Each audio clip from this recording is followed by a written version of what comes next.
Hey, y'all. Welcome to the Anxiety Warriors podcast. We are your hosts, Margot and Abby.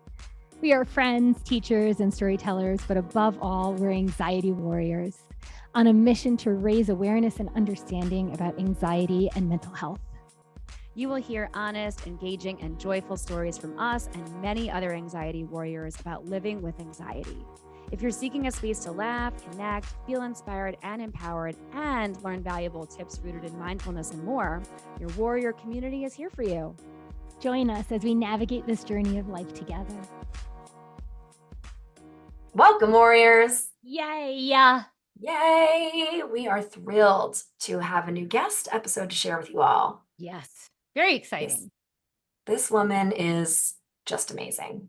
Just amazing. We are just in love with her from our conversation. We cannot wait for you to hear it. Her name is Gabrielle Jacobson.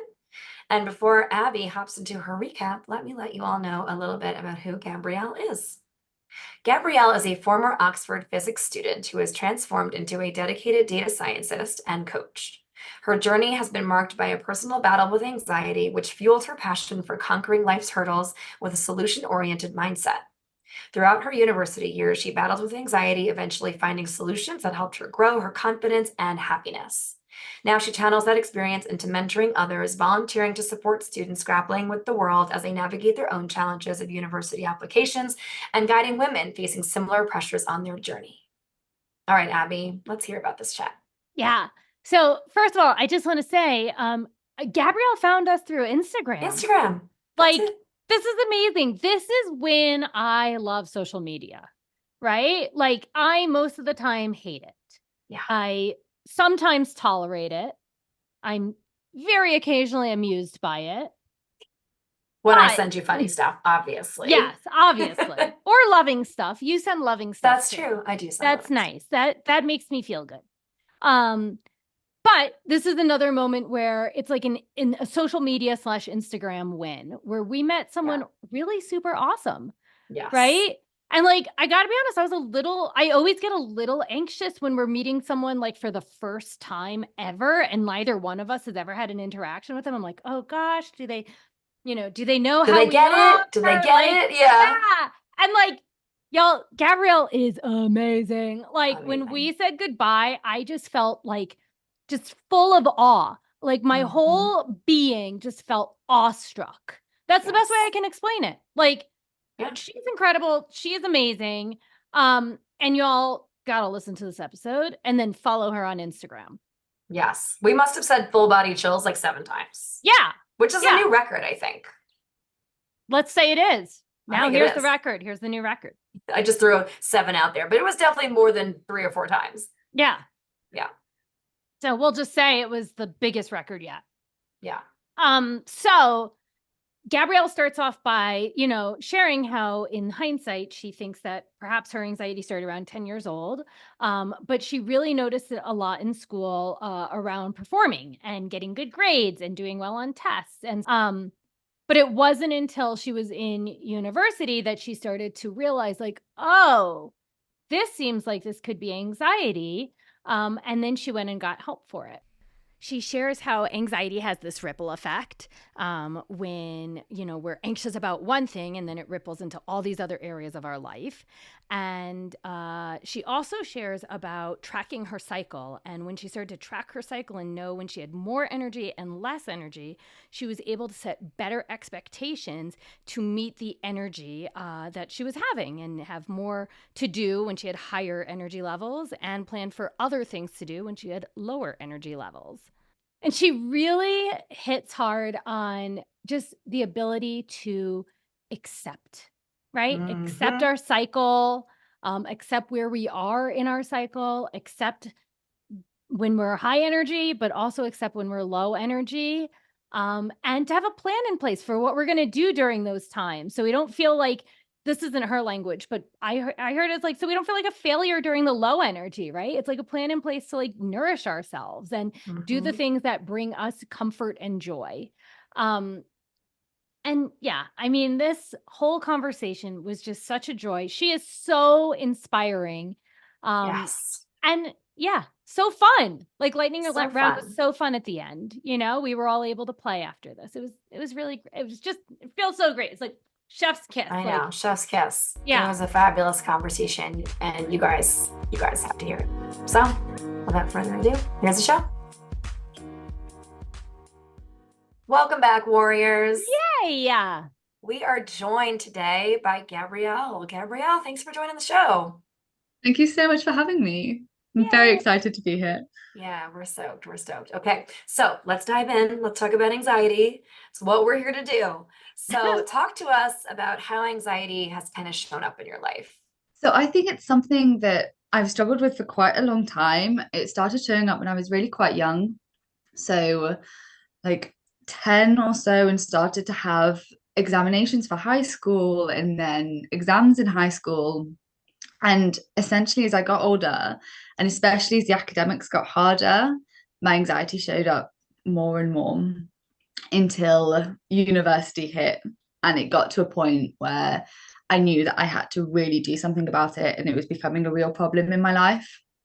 So that was when my recovery journey started a lot more, and I started learning more about anxiety and speaking to people about it and going to therapy.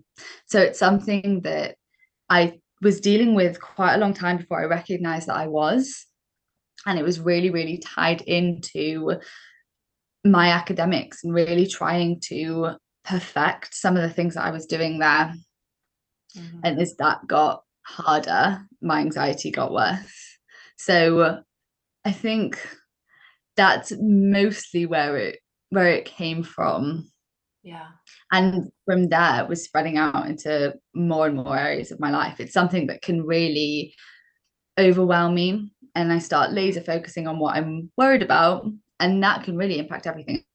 Oh my gosh. Yes. So true. How you can feel anxious about one thing, and then it just starts to ripple into like relationships with other people, right? Or it starts to impact other emotions and the ability to self-regulate. Or it can show up in so many ways, even though it's not related to that part, right? Yeah. Like the actual thing that's causing the anxiety. Exactly. I have a question. I think, and I could be wrong, but I think you are younger than me and Margot by at least 10 years, but maybe a little bit more than that. I'm going to assume that you're somewhere in your 20s. Is that correct? Yeah, mid-20s. Mid-20s. So Margot and I always talk about when we grew up, there wasn't a word for anxiety. Right? Like we were told we were too sensitive, or we were told we worried too much, or we were given all of shy, right? But I think your generation is more hip with the language and the emotions. Do I sound old? With the language and the emotions. Way to really, that's even older than us though. Oh, please. Gosh. All right. Well, now I'm going to have anxiety about what I just said. But so my question is like, for you, in reflection, you said you noticed feeling it around 10, but like, when did you start to have the language? Like, oh, this is anxiety. Oh, this is the way it's showing up. So yeah. Yeah, it's actually a really interesting question. And I don't know how different it is between America and the UK. I know definitely in the UK, we speak about it a bit less. There's this stiff upper lip thing that we've got going on. But also I was in an only girls' school, which meant that around the like 13, 14 years old, what people were really speaking about was eating disorders. And I remember having a time where I was thinking, wait, am I meant to have an eating disorder? If I'm feeling anxious, should I be not eating? Is that what I'm meant to be doing? And there was a point in time where I was really confused about why I was feeling like I was feeling, and it wasn't showing up in how I was behaving around food. Yeah.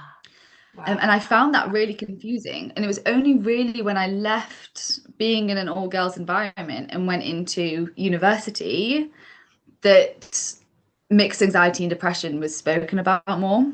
Yeah. And I could say, oh, that's why. It's because it's something slightly different from what a lot of people around me were experiencing. Wow. I just got complete body chills. Yeah. Yeah. I don't know. There was just something so fascinating about or you know what? I don't want to project too much, but just thinking about myself in my early teen years, right? Or any girl in particular, since we're all girls here. And Abby and I can say for certain that we knew people who had eating disorders, and it was culturally, you know, very, very talked about a lot more, I think, under the table, but still out there in the 80s and the 90s when we were growing up. And so it's just interesting to me that you were confused about the fact that you didn't have disordered eating, and you wondered if that wasn't a symptom of anxiety, or that if you were supposed to have disordered eating because you had anxious feelings. Like, that is just so, I don't know, I don't have a reflection here other than that is just so fascinating to me, because that's an experience so different from what I experienced. Just like the confusion, I don't think I've ever confused something that I experienced with something that was related to something my peers experience. I don't know. I'm not really sure what I'm saying here, but I'm just so fascinated by I hear that. what you're saying. What I hear that you're saying, so now I'm going to speak for me, is when you notice sensations, when you have experiences and you can't match it to something, and then something sounds similar to it, it's so easy to get confused, because it's like, well, maybe that is me, even though I'm not doing it all, right? Because you're trying to find yourself in society, or you're trying to find yourself in the greater story of life and understand yourself. And you're like, oh, wait, they are having perfection feelings, and they're people pleasers, and they're okay. The only thing I don't have is the thing with food, right? And so that's how I'm hearing it. It's like, you're trying to find yourself in these stories that you're hearing, and you're like, okay, parts of it match, right? Yeah. So maybe this is me, but it's not me. And it's so like, that's like another layer of confusing, right? When you're trying to figure out what's happening. Yeah, definitely. And I really relate to what you just said there. So for me, it was very much that feeling of control. I wanted to do well in my exams. I wanted to be able to control the marks that I got. And I was looking at what other people were doing and how they were controlling their lives. And it was very much through controlling their hunger and controlling their impulses towards that behavior with food. So the two things connected in my brain, like both trying to do similar things. And I went, that must be it. So then there's something wrong, and that's not the way that I'm coping with it. And that's not what I'm going towards. Yeah, that's so interesting. Yeah. But it sounds like you were able to make that connection a few years later though, right? Like that clicked for you when you said you went to you know, higher education after high school.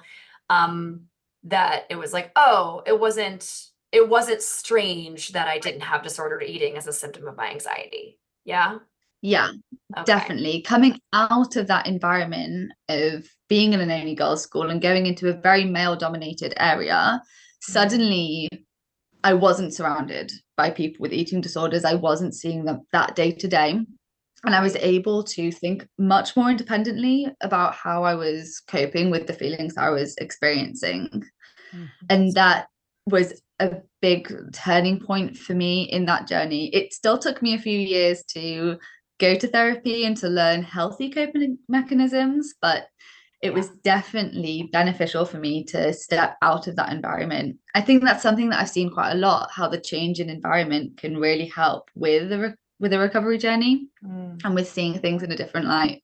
Yeah. Oh my God. Okay, so let's talk about how you've spoken a little bit about you know, performance anxiety on tests, right? And the fact that you have some people, not people pleasing, perfectionism and trying to control your grades and all that kind of stuff. So talk to us more about how anxiety has kind of manifested in you, in your body and mind and behaviors. If you could just elaborate more on that part.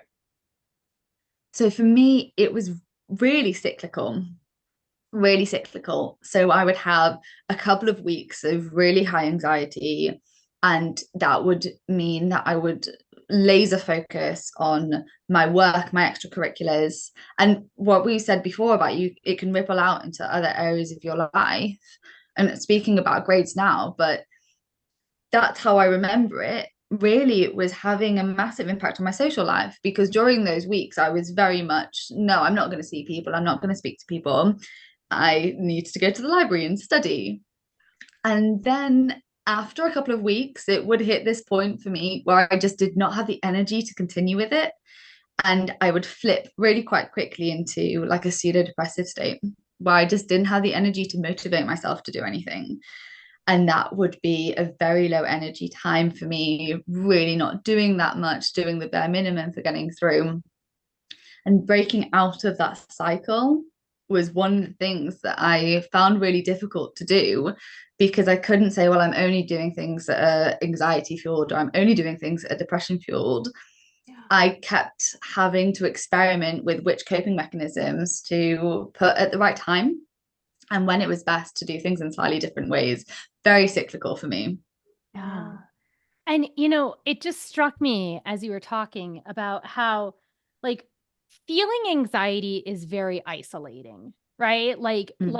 But also anxiety can cause us to isolate when it wants us to be like perfect at something, right? Like the feeling of anxiety can cause isolation and cause feelings of loneliness and cause people like not to understand us. But then when anxiety is like, no, we need to be perfect at this thing and we need to spend all our time in the library and cut off all social, connections, like that is so isolating and exhausting too, like to lead to that behavior, right? Especially like in your 20s, like brain development wise, like you're supposed to be seeking connection with others, right? And then it's like, nope, I gotta do great on these tests, otherwise, the world will fall apart. Like it's so anxiety is always so interesting, draining and exhausting and a lot of things, but also interesting.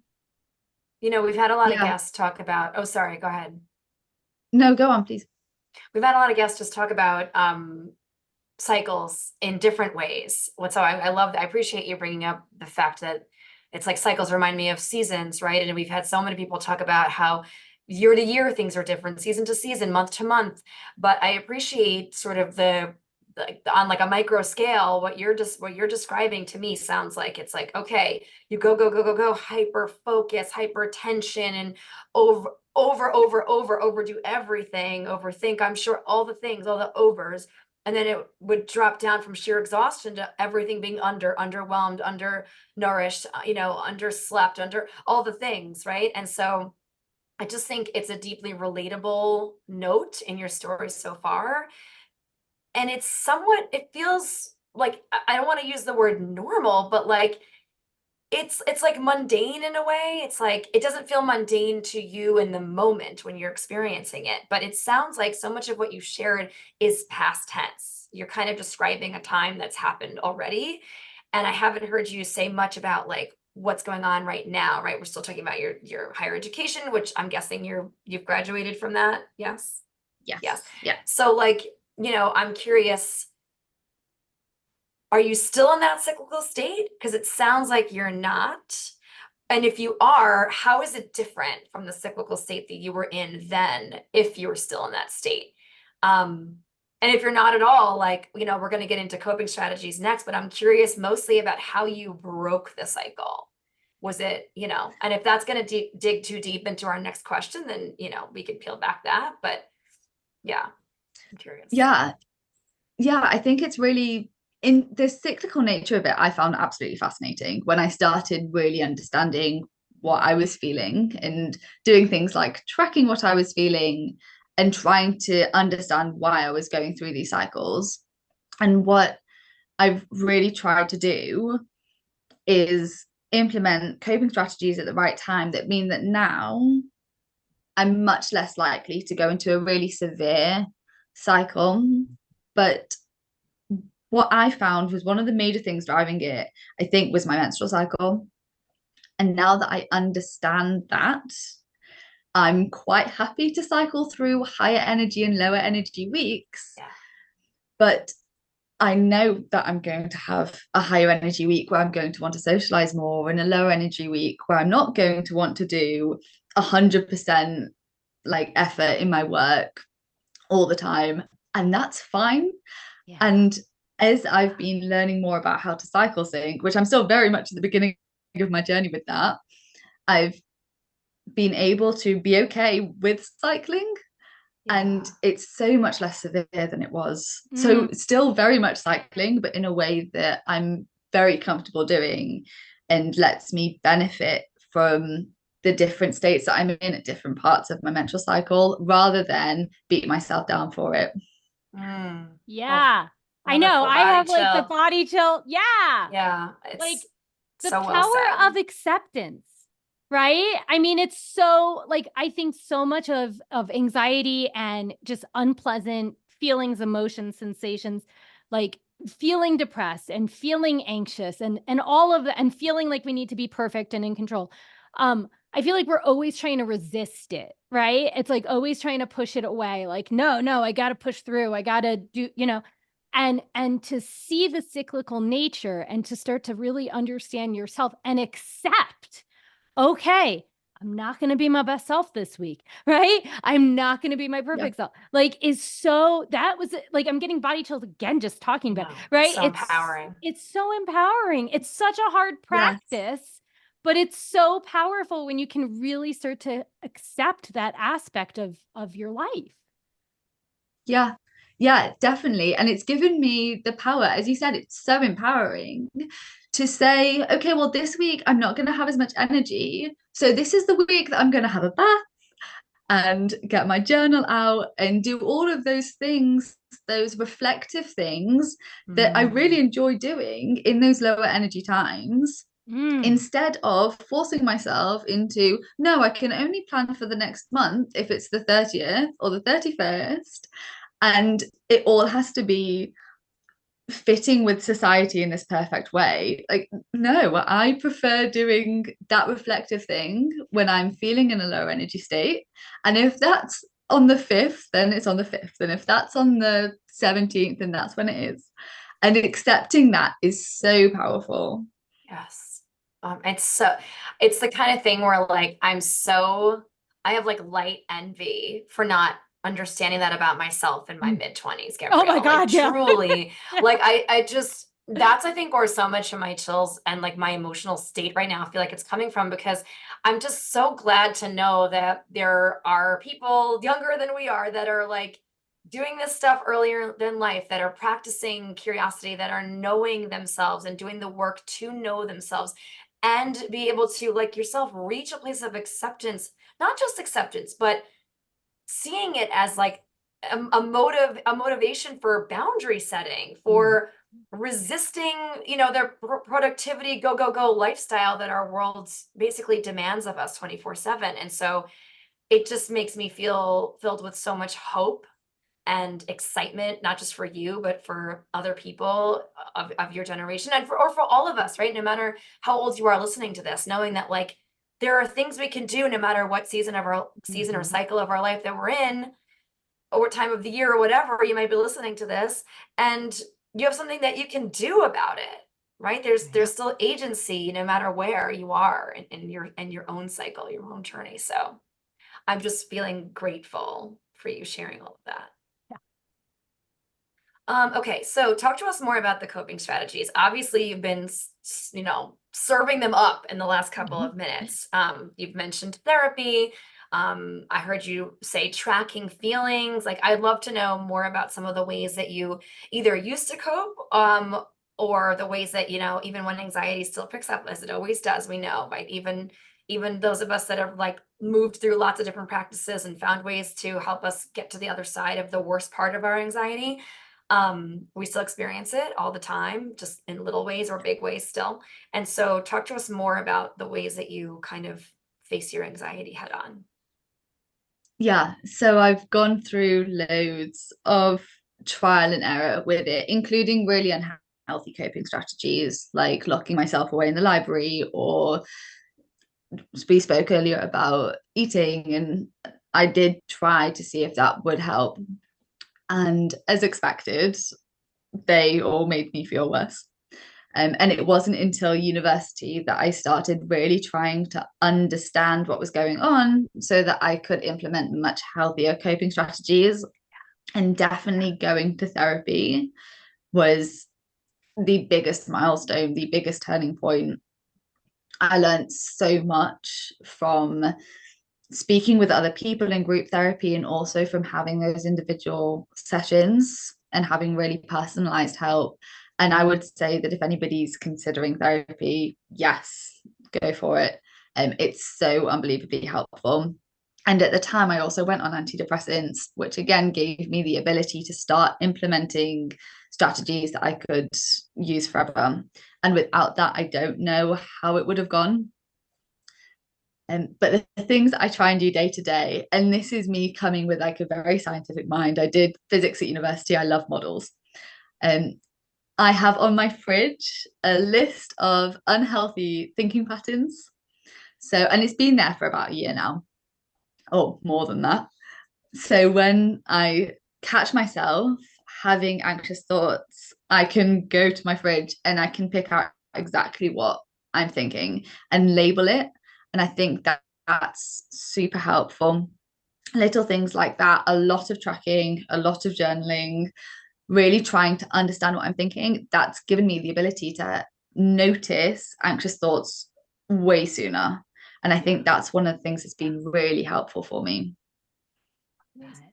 Yeah, I love that tracking bit. Like, so you can really match it up. It's like, oh, this is what's happening. Now I can see it with that awareness. Now I can kind of like deal with it or manage it or navigate it or whatever it is. I have a question. So Margot and I are both like, we are pro therapy. We love therapy. We've done therapy. Therapy's helped us, right? We are all like, yes. I'm curious how therapy is accepted or not accepted or thought of, what it's thought of in England. I would say that in America, and maybe I'm just saying this because we only talk to like a lot of anxiety warriors and they talk about therapy, but I feel like from the 90s until now, therapy is becoming more and more accepted. I mean, in the United States, like we are in a shortage of therapists. So I think in a way that's a good thing. It means that people are going to therapy. I know children are now going to therapists in the United States and seen as like preventative or being proactive. So I'm super curious, like what is society's views on therapy in England, or maybe like your generation or your friends' view? Is it taboo? Is there a stigma, or is it seen like as what it is, as something super helpful? It's so dependent still on who you're speaking to. And I will say one thing that I found quite frustrating was how quickly doctors would suggest antidepressants. And it was very much not about therapy. That was something that I had to self-refer and find myself. But when I went to speak to a doctor about it, antidepressants was the first thing that came up. And that's something that I'm quite passionate about, getting word out that that's not the only option. And being on antidepressants with therapy, I think, was so much more beneficial for me than antidepressants would have been alone. There are huge waiting lists in England too. So I was quite lucky that my university allowed me to access therapy a lot quicker. But had I gone through a more private way, it would have been 12 weeks. Or even on the NHS here, the National Health Service, easily 12 weeks. So I don't know if that's the same as like a lot of people wanting therapy, or whether we just don't have as many therapists here. I'm not sure, but it can be really difficult to access. And then to your last point, I've been really fortunate that I've had a very supportive family around me, and my loved ones and friends. They were all very supportive about me going, and I haven't felt stigma against me in that way.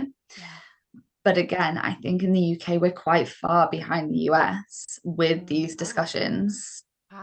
So we don't speak about it as much. I wouldn't go into a room and happily announce without feeling comfortable. So it's, I think, on the quieter side, and I've been very fortunate with having that access and having that support network, and which I'm so grateful for. But I think we still have a lot of work to do, and we can look to America and how you guys are speaking about it, and really try and learn a bit about being open more with it.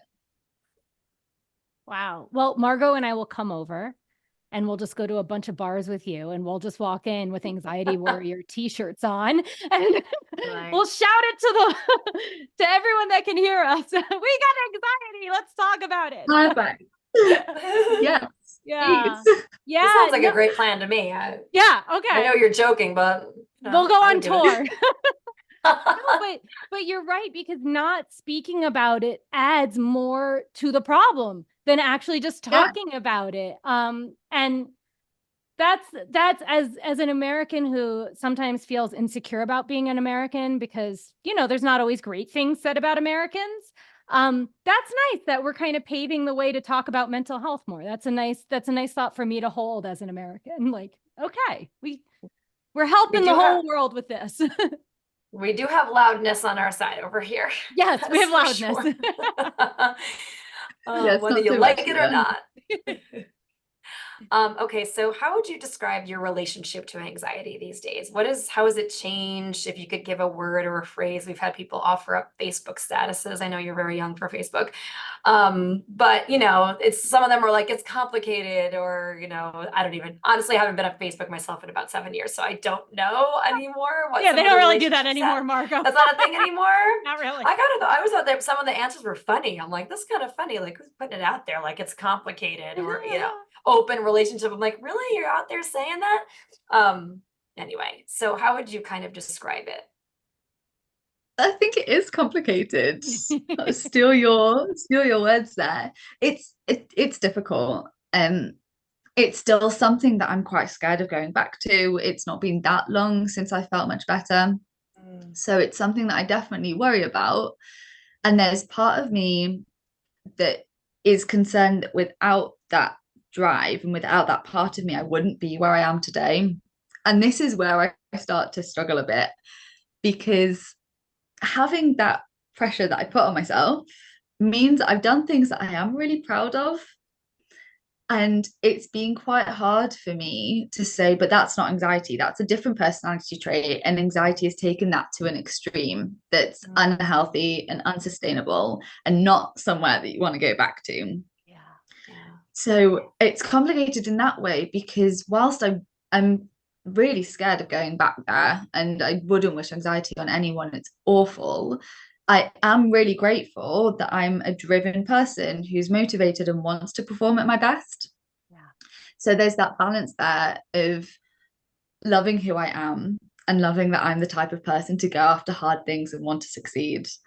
And also knowing that I did take it to a place where I was unhappy. And I want to make sure that I keep doing what I'm doing to not go back to that place. Like, yeah, for real. I mean, like, lots of sparkle and shine over here. Yes, like, right, because anxiety, we've had people share how, like, for them, anxiety can be a motivator. Anxiety can push them. Anxiety can get them much further in their career, or like in a ton of different things. Mostly people share about career, right? I can't think of anything else they've said in motivational terms right now, but it can help fuel us until the point of burnout or overwhelm or just complete exhaustion or overthinking everything where we can't make a decision, or, you know, and right. So how to find that balance of letting it motivate without the burnout. Like, I love it. It's complicated. It's hard, right? But I mean, just hearing you speak and knowing that you're in your mid-20s, like, it warms my heart, right? Because I don't feel like I had so much of this language and awareness, even though I was going to therapy in my mid-20s too. Right. And so to have that much awareness of, like, yes, it can be a tool, like anxiety can help, and I can't let it get the best of me. You have so much time to practice it now. Right. Like, I feel like the learning to practice it for me came more in my 30s. And so, yeah, I wholeheartedly, like, just feel what you're saying and very much appreciate it. And yeah. But I'm glad too that you mentioned that you're not that far got past, right? Those years where things were really, really rough. And so I think it is yet another anxiety to have anxiety about our anxiety returning, right? Or about how it might show up differently. And so like, yeah, in the season that Abby and I are in our lives, like we've spoken to a lot of people also in like their early 40s or whatever that are like, hey, my anxiety is shapeshifted into something completely different. Or and so I don't say this to worry you truly, but like, you know, a lot of us once we know that that is our experience, say it like a baseline, and we do all the things to help ourselves or whatever, it's almost, I hope, hopeful too, to know that like it's okay for the experiences that we have to shift and change and develop new ones, and old ones are gone, because it just goes back to the thing you were saying earlier, Gabrielle, about the cycles, right? About the fact that like things are going to be different from week to week, from month to month, year to year. And just knowing that you're arming yourself now with so many tools, and that you have already acknowledged that you know that they may not be lifelong. Some of them might be, but some of them may need to change up in the years ahead. And it sounds like you're just so willing and open to come what may, you know. And that's such an important part of, I think, our journey as anxiety warriors, is that trying to find as oftentimes as we can to be open to what might be coming next. So yeah, definitely so many things can change so quickly. I'm at a point now where I'm buying a house with my partner. I've been applying to jobs, he's had exams, and I've had these moments where I've looked up like, what's the 10 things that can wreck a relationship? And it's like exams, moving house, new jobs. So I'm like, oh gosh. It's like tick, check, check, all the things I'm doing. Yep. Yeah. Yes, exactly. And I think when you're in that moment, when you're in a time of your life, I think you always, or at least I always think that this is when it gets hard. And then I go to university and I think, okay, no, this is when it gets hard. And now I'm in my 20s and buying a house. And it's like, no, this is when it gets hard. And definitely being open to change and knowing that the only constant in life is change is so helpful to bring forward and to remember, because so much happens and every year is so different from the last. Totally. Beautiful. Well Yeah. said.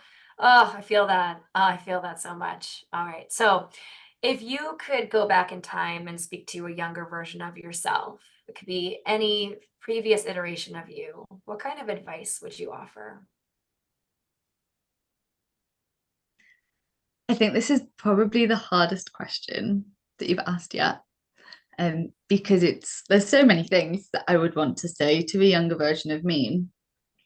But I also know that had I not gone through this journey, I really wouldn't be where I am now. I wouldn't be volunteering and helping people and having these discussions. And I think they're really important. So I think that the main thing that I'd want to say is that it's okay to experience that change and to be open and to not always expect yourself to be the same week to week, month to month, and to allow these experiences to happen and to learn from them, and just keep learning from experiences and keep trying and keep improving and keep enjoying the journey. So accepting, I think we mentioned acceptance earlier. That's the thing that I would go back with acceptance. Right. It's not changing the journey or anything. It's just lightening the load a little bit, right? It's like taking the edge off. It's like, okay, you're still going to experience this. It's going to shape who you are, but you can accept it rather than resist it. Like, beautiful. Yeah. Good Exactly. advice. All right. So final question before we get into some lightning round fun. What does being an anxiety warrior mean to you? When you hear this phrase, what comes up for you? The first thing is community. It's being a part of the community. It's flying the flag. It's sharing my journey with others and learning from others so that we can all grow together.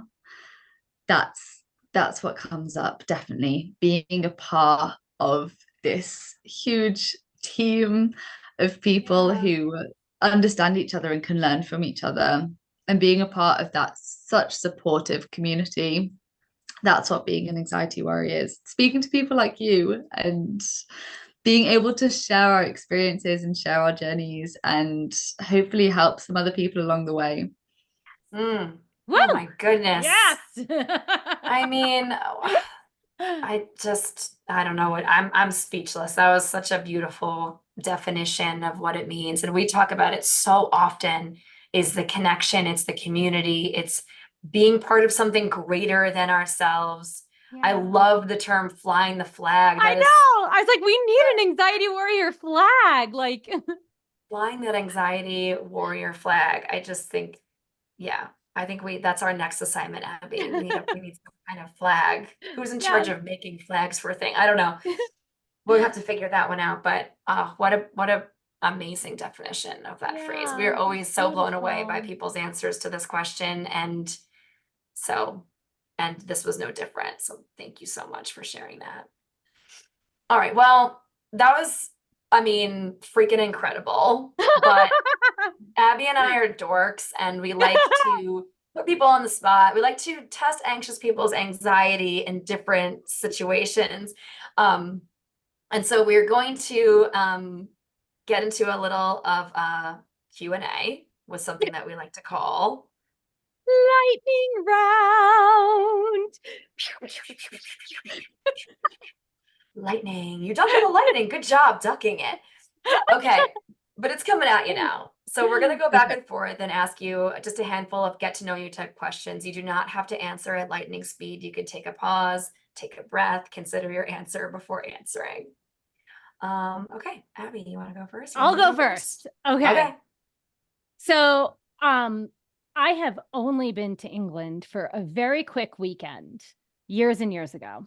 And I saw like all the things within like less than 48 hours. Like I saw Big Ben and Westminster Abbey, and like it was like, go here, go here, go here. I think I was in like Piccadilly Circus, right? And this is like, I was like your age, right? So it's been a while. But my husband and I talk about going back. He has like a cousin there and everything.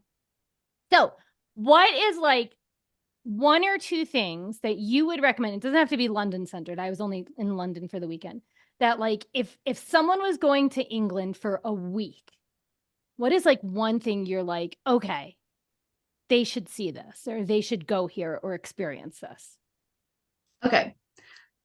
Without hesitation, my answer would so be a place called Door. Okay. Definitely. It's this really amazing coastal little village. It's so English on the south coast. It's normally a bit grey, as England is. So you just get the perfect like grey sea, grey sky of English weather, fish and chips. Yes. And it's really peaceful, and there are hills and there's hiking. And it's somewhere that I've been a few times. I just get this sense of calm and feeling like, yeah, this is what being English is. It's having a hot cup of tea on a cold beach. Oh my God, that sounds lovely. I love what's it. the name Yes. what's the name of the town? Door. Okay. You're gonna have to spell that for me. It's very British. I mean, it sounds like something out of some kind of fantasy novel, and I'm like, I've never been to England. I'm dying to go, and that might have to be my first stop. Wearing like, our anxiety Gabrielle warrior shirts so that we let people know, even in the small like towns and villages, hey, let's talk about anxiety. Yeah, you might struggle with shorts, but I would take the flag. We'll be covered up. All the hoodies. That's such a good one. Okay. Yeah. Okay, mine's a double. It's a duel. Least favorite word and favorite word. You can answer either one first. So hard. Favorite word is very recent. This probably changes as me day to day. Beignet. Just because I went to New Orleans very recently and they were delicious, and I can't stop saying beignet. It's just really fun to say. It is a fun word. Yes. I love that. Fun words to say. People always discount those, just the ones that are fun to say. Mm-hmm. Okay, beignet. And what's least favorite word? Probably like going back to my childhood, just because I remember that I got it wrong in a spelling test when I was in year 2. So I must have been about 8. Aeroplane. Oh, interesting. So there's some light trauma. Got it right. airplane. It makes sense. Yeah. And I know what I put and I stand by it. So now I just have like a personal vendetta against the word airplane. Yeah. Okay. See, Understandable. that wasn't that hard. You had answers at the ready. I mean, yeah. I'm always pretty impressed. fast. Like when you ask those questions, I'm like, oh my God, I would have to wait. You'd for be like screwed with those questions. I would. But our guests are typically not. Yeah. See, I could have had by proxy anxiety, but I didn't. Shout out to another recent episode. Okay. Next question. So you recently graduated from university. So what was like your favorite class, right? And it could have been because of the professor, it could have been because of the subject, it could have been because, whatever. And then also, what was your least favorite class? Again, it could be, you could blame the professor, or it could be because the subject was boring or whatever. Easy. Favorite was definitely astrophysics. That was what I ended up specializing in, and I loved it. It's such an amazing subject, and it makes you see the world so differently. So now every time I step outside and I look up at the stars, it takes me back to that class, and I start thinking about how it all happens and just the vastness of the universe. I loved astrophysics. So interesting. And my least favorite was definitely quantum mechanics. Because it's impossible. It doesn't make any sense. The maths is really, really awful. They're quite niche, but I know that in the UK, we specialize a lot more than you guys do in America. So I only did physics classes the entire time. Oh, wow. So that's why I can only do physics. Yeah. I've never had any other subjects, which is a massive shame. I stopped learning things like languages and history when I was 16. Wow. Yeah. It's fascinating. It's like it's interesting what you wonder culturally. It's like, okay, we would just want them to that we already want them to have a career plan or something, like, and not experiment with other stuff. That is kind of like, and also like, I feel like then you're really super smart in the subject, right? Fair. Like, That's I feel like it's a double-edged sword. Right. They should just make us go to school for like 10 years. Right? Abby, that's a terrible idea. Nope, I'm not here for that idea. I think isn't in the UK, isn't schooling pretty cheap? In $9,000 a year. Yeah. £9,000, which is probably just over $10,000 or right. something around there. And in America, it can get crazy expensive, can't it? Yeah, like $70,000 a year. It's like crazy. It's insane. It's insane. I don't want to test my gag reflex right now, so maybe we move on. Okay. What is a good book or movie that you've seen or read recently that you'd recommend? So, going back to one of my previous answers in this episode, I've just finished a book called In the Flow. I've completely forgotten who it's by. I can let you guys know. And it's In the Flow, FLO. Okay. And it's all about cycle syncing.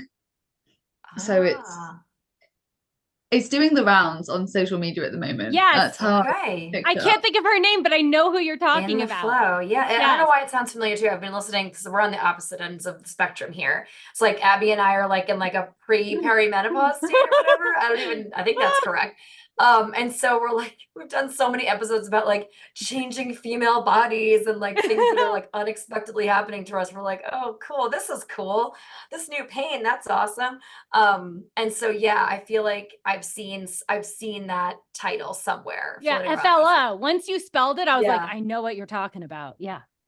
Yes. And it spoke about the whole stage of what women go through, right from before puberty through menopause.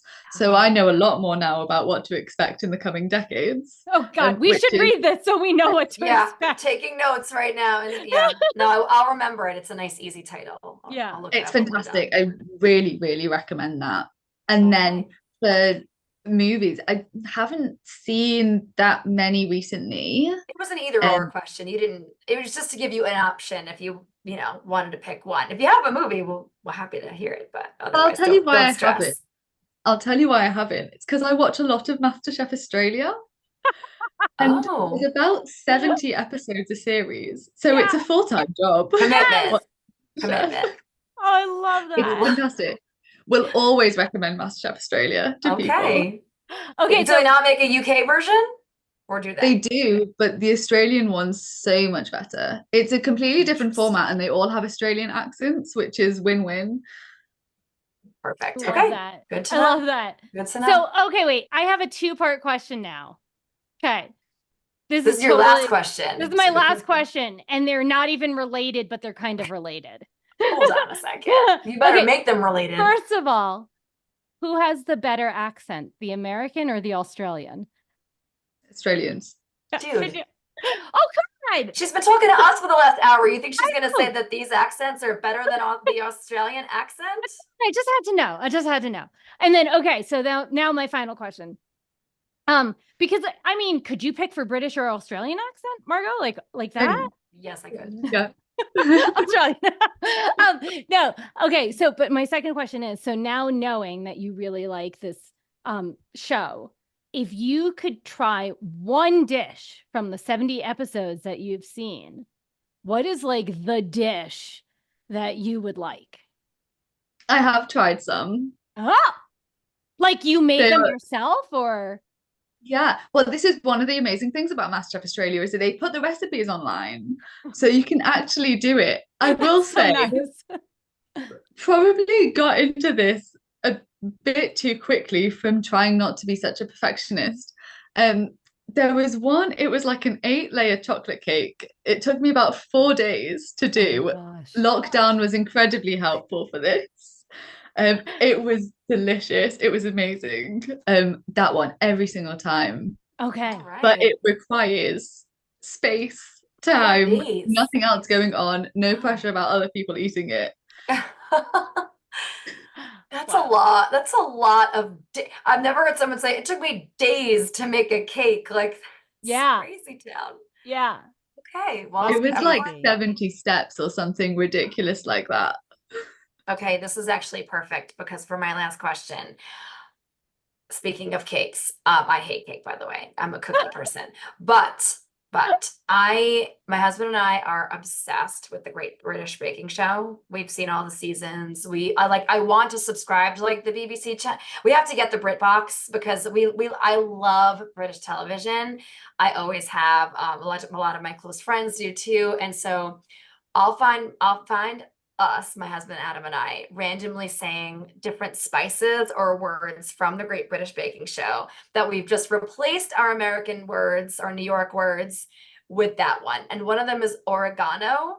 I'm just like obsessed with it. And we're just like, the oregano. And like it just comes out of nowhere at the most ridiculous times. And so here's is that oregano? Dumb oregano, yeah. Okay. I just want to make sure I'm in the same spot. Oregano. I'm not going to do an accent. Here's my very ridiculous question. Is there a word that you prefer in either an American accent, an Australian accent, maybe it's food related since you love, MasterChef Australia, that you would prefer if you said it that way? Because I really want to say, I'm done with oregano. It's oregano for the rest of my life. Oh, I don't know. It's so much easier to think of words that I think are weird in American accents or idioms that you have that I think are strange than the other way around. A lot of words you have it easier though. Things like aluminum. That just rolls the tongue better. That was okay. But I like the way you all say it. Aluminium. Like aluminium. God, Abby, we really have to stop trying to do these accents. I know. It's not good. Embarrassing ourselves. Yeah. Now I know we're done with this, but now I'm dying for you to say anything in like your best American accent. I mean, you just said aluminum, but like that, say like a sentence, say like, how are you? Can you say, how are you? Like in New Orleans or anywhere rubbish else? accent, so I apologize in advance for offending everybody. How are you? That's great. That was fantastic. Yeah. Well done. I think better than I could do British. It's so embarrassing. I can do British like perfectly in my head. Same. It's my toxic trait. Like posh, right? Like super like posh, but Queen's English. Yeah. Yes, exactly.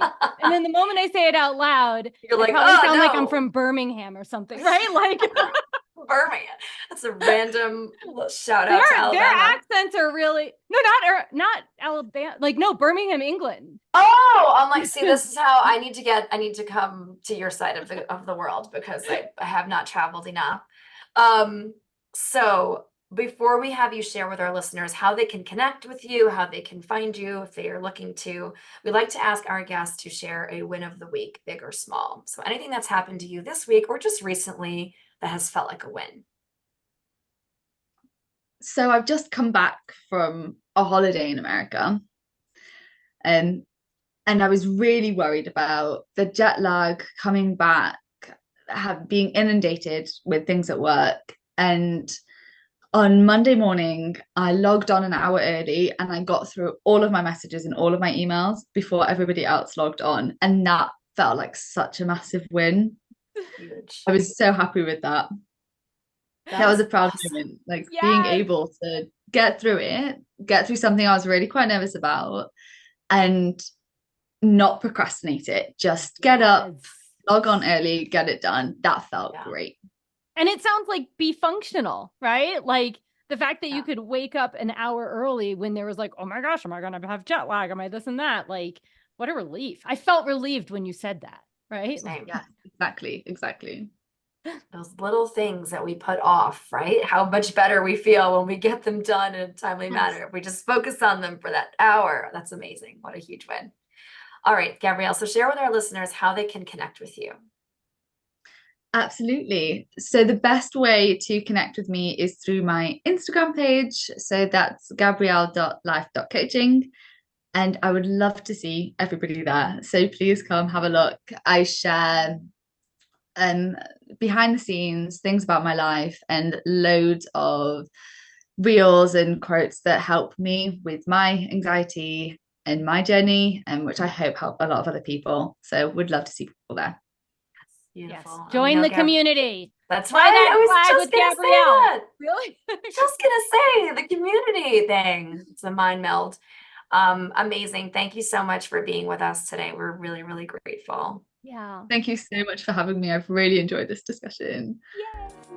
All right, everyone. Bye. Bye. Bye. Warriors, I love this conversation so much. Yes. I love this conversation. I love all of our conversations. I don't know what else to say when we get to this part of our recording anymore. I feel like I'm at a loss every time because we talk to so many incredible warriors that I just can't believe that we are privileged enough to talk to them and have them talk to everyone that listens about their journey and how they cope and all the unique things that are just theirs. Yes. You know, there's just, I don't know, man, it's the coolest thing ever. And I'm so grateful to Gabrielle for chatting with us. I know. It's like, she's amazing. We all just like hung up and said goodbye. And now Margot and I are recording the takeaways. And like, I just feel so much awe and joy, like just so many like pleasant, sunny feelings, like Gabrielle, we've never ever met. And yet like, I feel so connected to her and in awe. Right. And I like want to connect more and learn more. And what just an honor. Right. Yeah, truly. Yeah. Truly. I think, I mean, I'm just blown away. The first thing before we get into takeaways, we talked about it so much during the interview, but I'm just so like heart sore thinking about someone in their mid-20s being so open and curious and doing the work to know themselves and set those boundaries and feel empowered and accept things for what they are and use anxiety as a motivator while also showing up for them. I mean, I just feel like so empowered myself learning that there are people out there younger than we that are doing it right from a younger age. And so I'm just hopeful. I said it a few times and I just think it bears repeating. I'm so hopeful for our generation, sure, but the generation behind us for sure, with the amount of self-exploration that I feel like they're doing that we didn't have access to as young people. Yeah. And I would add to that, like, it really seems like they're trying to find the balance. I feel like Yes. in our generation, we were like, okay, I have anxiety, right? Like, I got this. Like, I'm not going to let it limit me, but Right. I'm, but like really finding the balance in the in between of like, okay, I live in a society, I have to do these certain things, I have to, and I also have anxiety, and how do I find this balance? Like, I feel like you and I didn't have the language of balance, at least until our 30s. Literally not at all. Like right. at all. In any sense of that word. Like I thought of balance as like something you did while you stood on one leg. Like I know that sounds really rudimentary, but that is legit how I thought of balance. Like, up until like the last like 8 years. So it feels like. Which is bizarre. It's so bizarre to think about it like that. But anyway, that aside, my first major takeaway is, well, it's everything I just said, I guess, but something else is all the conversation around cycles. Like, we've talked to so many people, women in particular, about cycles and seasons of life, of our bodies, of our experience. And all of that's been great, but we haven't spent that much time, other than one episode that you and I did, talking about our periods, like legit, straight up. And talking about how it is normal to have sort of like the highs and lows of energy and productivity in those times of the month for us, right?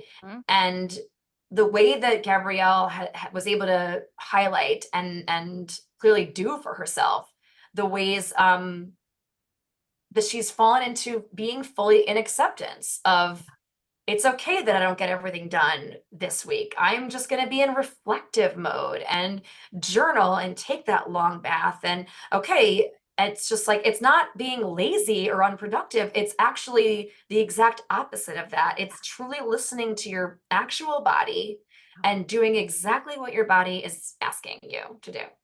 And how freaking empowering is that? Like, I'm just blown away by that aspect of our chat, because again, I just feel like these were conversations that I wish we could have had 15, 20 years ago with more comfort, and that there was more research and books and knowledge out there or whatever, that again, we had access to from a younger age. And so I'm just so impressed and happy that there are so many more resources for us to access in terms of taking care of ourselves. Right. I mean, you just said it. It's like meeting yourself where you are, right? And like you and I, like, we teach kids. Like, we're always trying to meet the kids where they are, right? But then like to meet ourselves and our cycles and where we are, and it's like, and accept it. But it also takes work. Like, you have to track yourself. You have to like pay attention like daily for a few months to be like, oh, here's when I have my high energy. Here's when I have my low energy. And then like having a plan in place of like, oh, this is what I want to do with my time and my high energy. Let me pack in all the things, right? Okay, here's what I want to do in my low. Because we've talked about like the things that like get cut in our lives are usually the things that are like reflective or joyful or calming or peaceful, like baths and journaling, right? And it's like, no, when you're meeting your cycle, right, then that's just naturally part of what you're doing. You don't always have to cram stuff in. Exactly. Right. It's the acceptance piece that changes everything, right? Because it isn't just like, oh, I guess I'm resigned to the fact that I'm stuck on this couch because I'm in unbearable pain, or, whatever it's going to be. It's looking at it differently and saying like, I can be intentional with my quote unquote lack of perceived productivity, right? I'm being in reflective mode, doing the journaling or the bath or whatever. I mean, we keep going back to that because she mentioned them, but like whatever else you want to do with your quote unquote downtime. Anyway, I think that there needs to be more conversations about this. This part.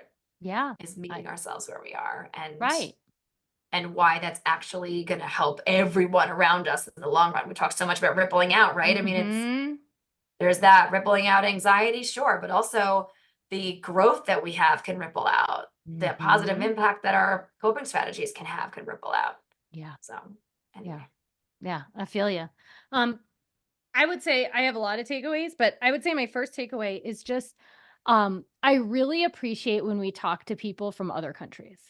Because it does give us insight on like where are our differences? Where are we in similarity? And like, by just talking to Gabrielle, like the first thing is like, hi, we're all similar because we're human, right? And we have mental health, and we all have mental health, right? Maybe not everyone has anxiety the way we all experience it, but there's definitely levels in this and that. But also like, it's interesting how, first of all, like there's still that British stiff upper lip that she had referenced, right? Mm-hmm. And so in part of that, it's like not really sharing your emotional life as much. And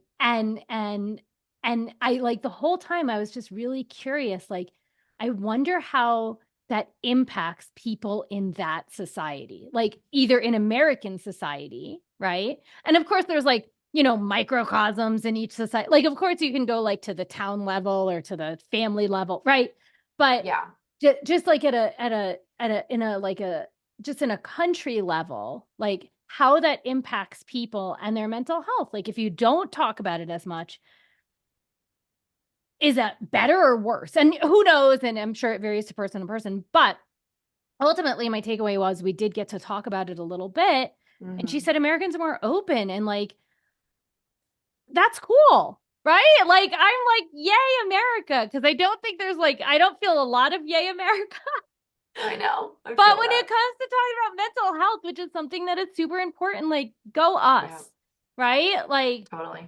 At least we're really normalizing talk about it. And so maybe, our country can hopefully like influence other countries. It's okay to talk about it, right? If Americans are talking about their mental health, right? Anyway, but my takeaway really was just like how the country you grow up in also influences your mental health and how easy or challenging it is to find your own community in the mental health world.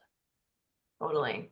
Yeah. And like she mentioned, the doctor that kind of was just like, oh, here's some antidepressants and that's it. You'll be fine after that. Like, or I shouldn't use that language, but that was sort of the implication. It's just like, wait, actually, maybe there are other modalities I'd like to explore. Like what else we got here? Right. In addition to yes. Can I use it as a tool and then learn some new techniques? Like not a be all end all catch basket of like, oh, well, your problems are fixed. Snap your fingers, take that medicine and you're good. Like, anyway.